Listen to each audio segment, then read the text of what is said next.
नमस्कार दोस्तों, मैं सुनीता कथा मंथन में आप सबका स्वागत करती हूँ। एक कहानी रोज में आज सुनिए प्रेमचंद्र द्वारा रचित कहानी अनिष्ट शंका। चांदनी रात समीर के सुगध झोंके सुरम्य उद्यान। कुंवर अमरनाथ अपनी विस्तीर्ण छत पर लेटे हुए मनोरमा से कह रहे थे, तुम घबराओ नहीं, मैं जल्द आऊंगा।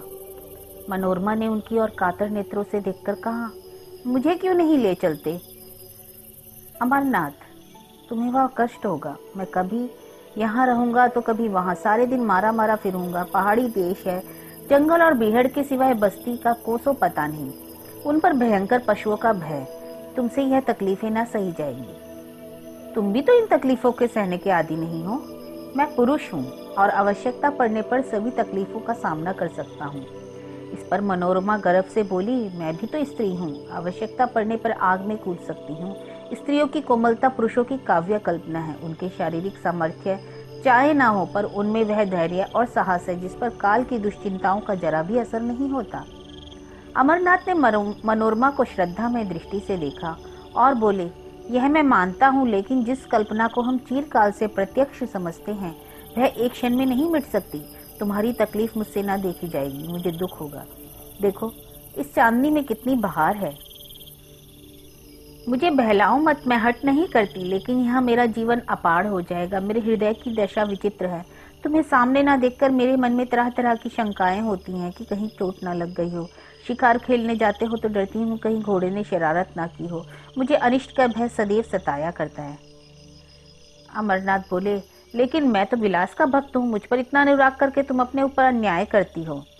मनोरमा ने अमरनाथ को दबी हुई दृष्टि से देखा, जो कह रही थी कि मैं तुमसे ज्यादा पहचानती हूँ। बुंदेलखंड में भीषण दुर्भिक्ष था। लोग वृक्षों की छाले छील छील कर खाते थे। क्षुधा पीड़ा ने भक्ष्य की पहचान मिटा दी थी। पशुओं का तो कहना ही क्या। मानव संतानें कौड़ियों के मोल बिकती थी, पादरियों की चढ़ बनी थी। उनके अनाथालयों में नित्य गोल के गोल बच्चे भेड़ों की भांति हाके जाते थे। माँ की ममता मुट्ठी भर अनाज पर कुर्बान हो जाती। कुंवर अमरनाथ काशी सेवा समिति के व्यवस्थापक थे। समाचार पत्रों में यह रोमांचकारी समाचार देखे तो तड़प उठे। समिति के कई नवयुवकों को साथ लिया और बुंदेलखंड जा पहुंचे। मनोरमा को वचन दिया कि प्रतिदिन पत्र लिखेंगे और यथासंभव जल्द लौट आएंगे। एक सप्ताह तक तो उन्होंने अपने वचन का पालन किया, लेकिन शिने शिने पत्रों में विलंब होने लगा। अक्सर इलाके डाकघर से बहुत दूर पड़ते थे। यहाँ से नित्य प्रति पत्र भेजने का प्रबंध करना दुस्साध्य था। मनोरमा वियोग दुख में विकल रहने लगी। अव्यवस्थित दशा में उदास बैठी रहती, कभी नीचे आती, कभी ऊपर, कभी बाग में जा बैठती, और जब तक पत्र ना आता तो इसी भांति व्यग्र रहती। पत्र मिलते ही सूखे धान में पानी पड़ जाता, लेकिन जब पत्रों के आने में देर होने लगी तो उसका वियोग विकल हृदय अधीर हो गया। बार बार पछताती कि मैं नाहक उनके कहने में आ गई, मुझे उनके साथ जाना चाहिए था। उसे किताबों से प्रेम था और अब उनकी ओर ताकने को भी जीना चाहता। विनोद की वस्तुओं से उसे अरुचि सी हो गई। इस प्रकार 1 महीना गुजर गया। एक दिन उसने स्वप्न में देखा कि अमरनाथ द्वार पर नंगे सिर नंगे पैर खड़े रो रहे हैं। वह घबराकर उठ बैठी और उग्र अवस्था में दौड़ी दौड़ी द्वार तक आई।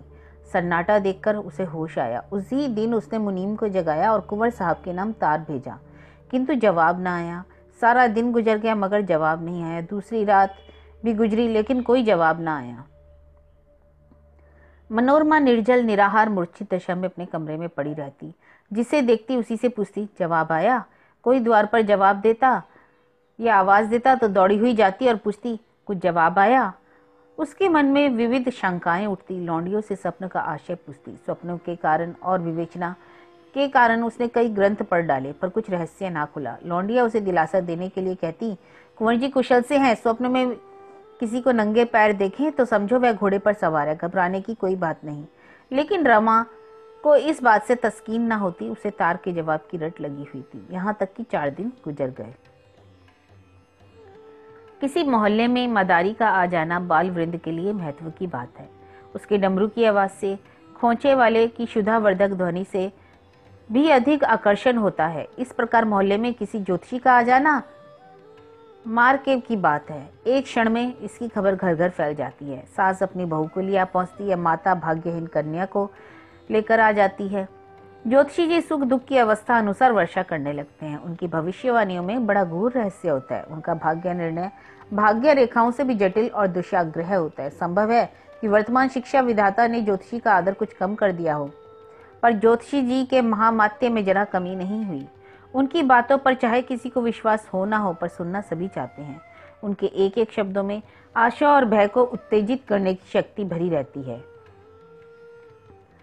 विशेषता है उनकी अमंगल सूचना, जो वज्रपात के तुल्य है, घातक और दग्धकारी।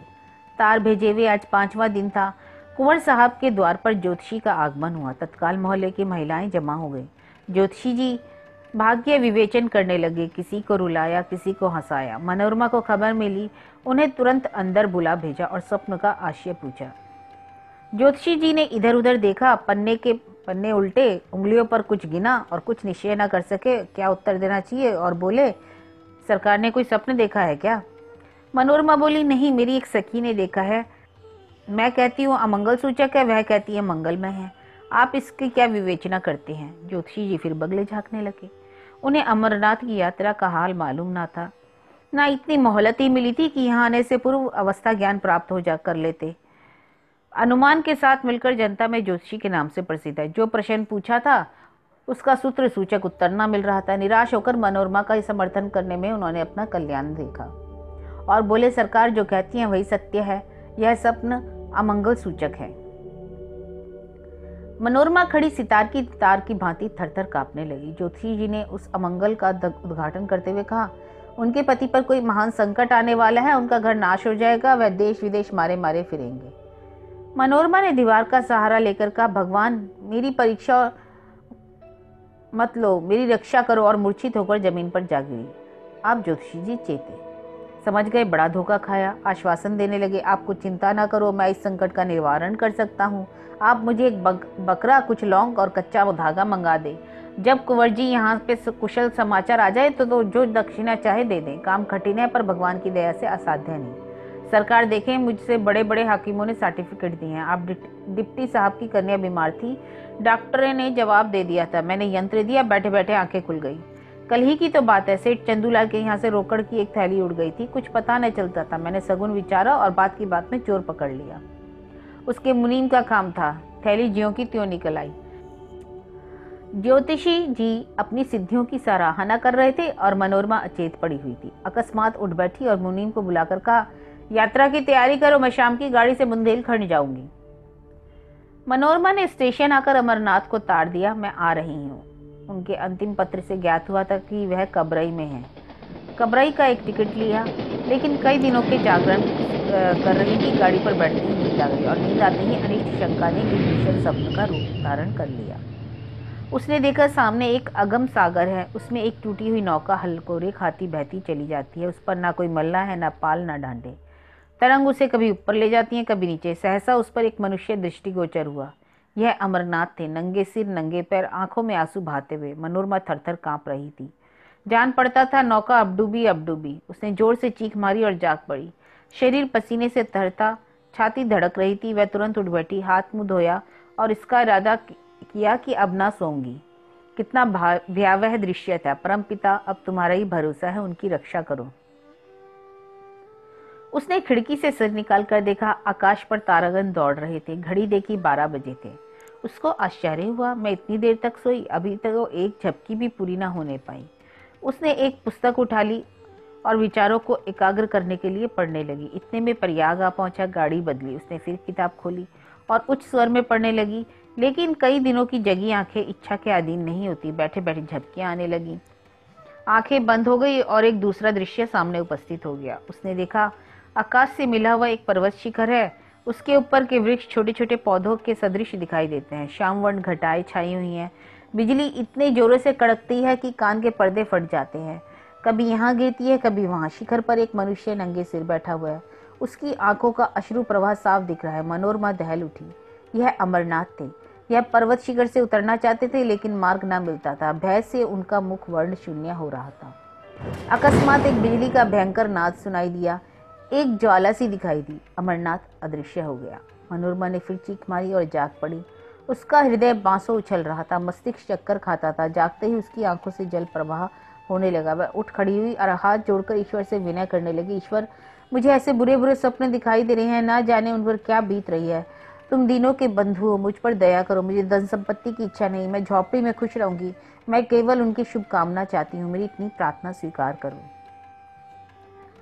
वह फिर अपनी जगह पर बैठ गई।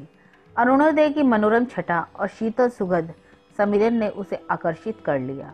उसे संतोष हुआ, किसी तरह रात कट गई, अब तो नींद ना आएगी। पर्वतों से मनोहर दृश्य दिखाई देने लगे, कहीं पहाड़ियों पर भेड़ों के गल्ले, कहीं पहाड़ियों के दामन में मृगों के झुंड, कहीं कमल के फूलों से लहराते सागर। मनोरमा एक अदृश्य स्मृति की दशा में इन दृश्यों को देखती जाती, लेकिन फिर न जाने कब उसकी भागी आंखें झपक गई। उसने देखा अमरनाथ घोड़े पर सवार एक पुल पर जाते हैं, नीचे नदी उमड़ी हुई है। पुल बहुत तंग है, घोड़ा रह रहकर बिचकता है और अलग हो जाता है। मनोरमा के हाथ पांव फूल गए। वह उच्च स्वर में चिल्ला चिल्लाकर कहने लगी, घोड़े से उतर पड़ो, घोड़े से उतर पड़ो। यह कहते हुए वह उनकी तरफ झपटी। आंखें खुल गईं। गाड़ी किसी स्टेशन के प्लेटफॉर्म से सनसनाती चली जाती थी। अमरनाथ नंगे सिर नंगे पैर प्लेटफॉर्म पर खड़े थे। मनोरमा की आंखों में अभी तक वही भयंकर स्वप्न समाया हुआ था। कुंवर को देखकर उसे भय हुआ। वे घोड़े से गिर पड़े और नीचे नदी में फिसलना चाहते हैं। उसने तुरंत उन्हें पकड़ने के लिए हाथ फैलाया और जब उन्हें ना पा सकी तो उसी सुप्तावस्था में उसने गाड़ी का द्वार खोला और कुंवर साहब की ओर हाथ फैलाए हुए गाड़ी से सवार निकल आई। तब वह चौकी और जान पड़ा किसी ने उठाकर आकाश से भूमि पर पटक दिया। जोर से एक धक्का लगा और चेतना शून्य हो गई। वह कबरई स्टेशन था। अमरनाथ तार पाकर स्टेशन पर आए थे, मगर यह डाक थी, वहां ना ठहरती थी। मनोरमा को हाथ फैलाए गाड़ी से गिरते देखकर हा हा करते हुए लपके, लेकिन कर्मलेख पूरा हो चुका था और मनोरमा प्रेम वेदी पर बलिदान हो चुकी थी। इसके तीसरे दिन वह नंगे सिर नंगे पैर भग्न हृदय घर पहुंची। मनोरमा का स्वप्न सच्चा हुआ। उस प्रेम विहीन स्थान में अब कौन रहता। उन्होंने अपनी संपूर्ण संपत्ति काशी सेवा समिति को प्रदान कर दी और अब नंगे सिर नंगे पैर विरक्त दशा में देश विदेश घुमा करते हैं। ज्योतिषी जी की भी विवेचना चरितार्थ हो गई। तो यह कहानी थी प्रेमचंद्र द्वारा रचित अनिष्ट शंका।